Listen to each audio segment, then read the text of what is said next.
सावन का समय चल रहा है। प्रकृति अपने पूर्ण वैभव में सजी हुई है। इतना ही नहीं, भारतवर्ष में यह सबसे अच्छा समय माना जाता है। जुलाई और अगस्त जब सृष्टि सजी हुई होती है। ग्रीष्म ऋतु के तपन के बाद बारिश की रिमझिम बूंदें सृष्टि को सुंदर और सुगंधित बनाती हैं। यह भी माना जाता है कि इस समय भगवान शिव की जो भी पूजा करता है, जो मनोकामनाएं होती हैं, वह पूर्ण होती हैं। यही वजह है कि इस समय आपको जगह जगह पूजा और अच्छे कार्य संपन्न करते हुए देखे जाएंगे। क्या है इसके पीछे का पूरा विज्ञान? आज के इस वीडियो में हम इस पर बहुत ही बारीकी से बात करने वाले हैं। क्यों भारत देश में सावन के महीनों को इतना अधिक महत्व दिया गया है? क्या है इसके पीछे का पूरा विज्ञान? यदि आप इस वीडियो को अंत तक देखेंगे तो जरूर ही पूरा आपका कॉन्सेप्ट क्लियर हो जाएगा। सावन के महीने में कहने का तात्पर्य है जुलाई और अगस्त के समय में लंबे समय की गर्मी के पश्चात जगह जगह बारिश की रिमझिम बूंदें बरसती हुई दिखाई देंगी। यदि आप खुले आसमान की ओर नजर को दौड़ाएं तो जगह जगह बादलों के झुंड एक जगह से दूसरे स्थान पर बच्चों की भांति खेलते दौड़ते और मस्ती करते हुए प्रतीत भी होते हैं। इतना ही नहीं, बरसात के मौसम का अपना एक अलग ही अद्भुत ही आनंद होता है। ऐसा देखने को आपको जगह जगह प्रतीत होगा। उगते हुए पेड़, पत्तियों में हरियाली, बड़ा ही खूबसूरती भरा दृश्य आपको सावन के महीने में देखने को मिल जाएगा। यही वजह थी कि आज से नहीं, लंबे समय से, बहुत लंबे समय से, प्राचीन समय से भारतीय ऋषियों ने अपने वर्ष भर के कालखंड में, वर्ष भर के समय में सबसे अच्छा समय इसी सावन के समय को ही माना है। इसके पीछे का विज्ञान यही है कि इस समय प्रकृति अपने सुंदरता में भरपूर स्थिति में सजी रहती है। आप जहां भी देखेंगे आपको प्रकृति वैभव से लदी हुई दिखाई देगी। सूखे पड़े स्थान भी हरियाली से भर जाते हैं। जगह जगह भरपूर मात्रा में आपको पानी देखने को मिलेगा। इतना ही नहीं, इस समय यदि आप मौसम पर गौर करें तो खिलखिलाता हुआ वातावरण न केवल प्रकृति में बल्कि आपके चेहरे में एक अलग ही मुस्कान देखने को मिलेगी। ठंड के मौसम में आप सुगंध भरे बैठे रहते हैं। गर्मी के मौसम में आप कहीं न कहीं गर्मीपन महसूस करते हैं। परंतु बरसात के मौसम में एक ऐसी सुंदरता, एक ऐसी ताजगी, एक ऐसा उत्साह, एक ऐसा उमंग पूरे प्रकृति में छाया रहता है कि जिस तरीके से घर में यदि बच्चे इकट्ठा हो जाए तो मस्ती भरा खेल खेल करके अपने हर एक पल का आनंद लेते हैं, वैसे ही यदि आप सावन के महीने में गौर करें तो प्रकृति का बड़ा ही अद्भुत सामंजस्य होता है। पेड़ पौधे लहराते हुए देखने को मिलेंगे।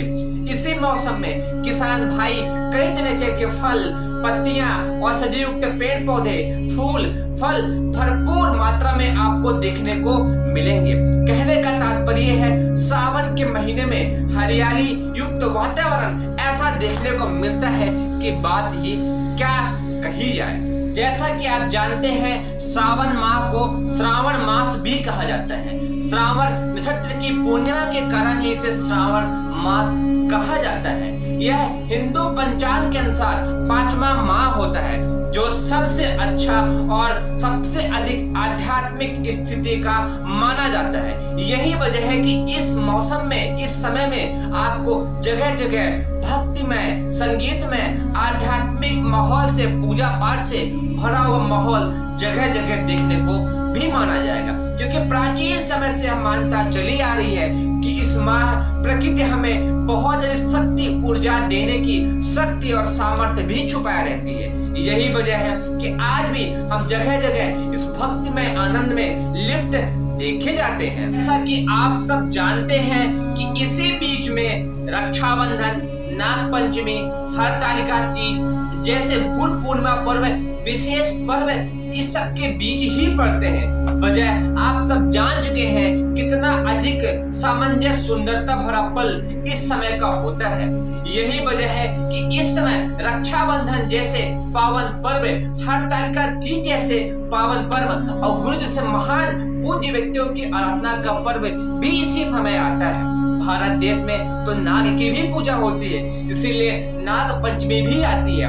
बरसात के मौसम में, श्रावण मास के मौसम में आपको जगह जगह सांप भी चलते हुए दिखाई देंगे। आप सब तो जानते ही है कि भारत देश में नाग पंचमी के दिन कटोरे में सांप को दूध भी पिलाते हैं। यही वजह है कि भारत देश नाग से संपन्न देश भी है। परंतु आज के समय में एक दुर्भाग्य की स्थिति बन गई है, और वो यह है कि हम जहां भी सांप को देखते हैं सीधे उसको मारते ही पाना चाहते हैं। उसको मारने के बाद ही हम खुश आते हैं। न जाने हमारे अंदर सांपों के प्रति इतना द्वेष क्यों उत्पन्न हुआ, ये तकलीफ मुझे हमेशा से रह रही है।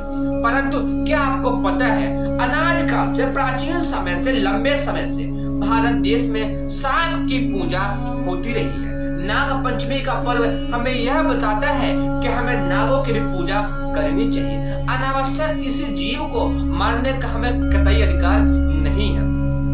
कुछ स्थितियां विषम होती है। यदि आपको लगे कि आपको जान को खतरा है तो उस समय ऐसा कुछ करना कुछ हद तक सही भी हो सकता है, परंतु उस छोटे से जीव को बेवजह मारना, देखते ही मार देना, बच्चों को, बड़ों को, सबके दिमाग में यही बैठा है कि नाग को देखना मतलब मार देना, यह गलत है। नाग पंचमी का पर्व हमें यह शिक्षा देता है कि हम नाग की पूजा करें, उसे बेवजह मार देना पूर्ण रूपे गलत है।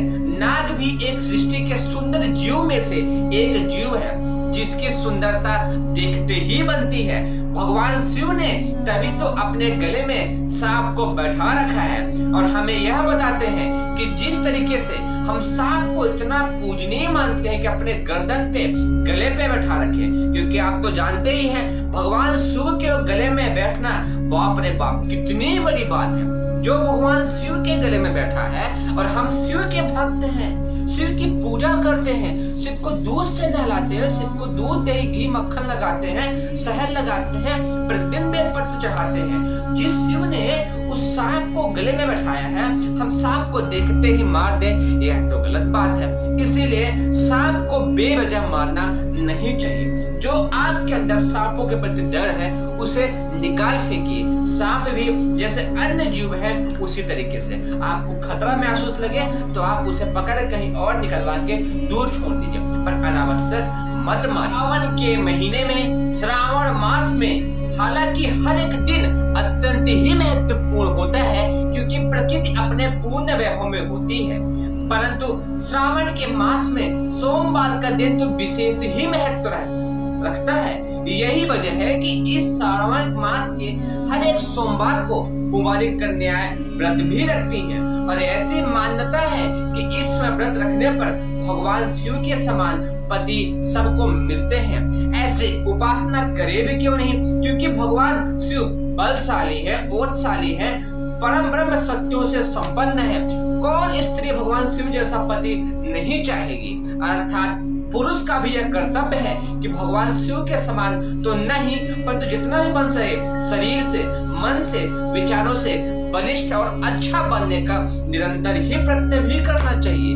तभी उनको अच्छी सोमवार श्रावण मास में व्रत करने वाली सुंदर कन्याएं भी मिलेंगी। यदि हम और आगे बात करें तो ऐसी मान्यता है कि श्रावण मास में जो स्त्रियां सोमवार को व्रत रखती हैं, 16 सोमवार का व्रत रखने का विधान तो आप सब कन्याएं जानती ही हैं। जब व्रत रखती हैं उनको कई तरह की तप शक्तियां, ऊर्जा भी मिलती हैं, और भगवान शिव जैसा पति तो मिलता ही।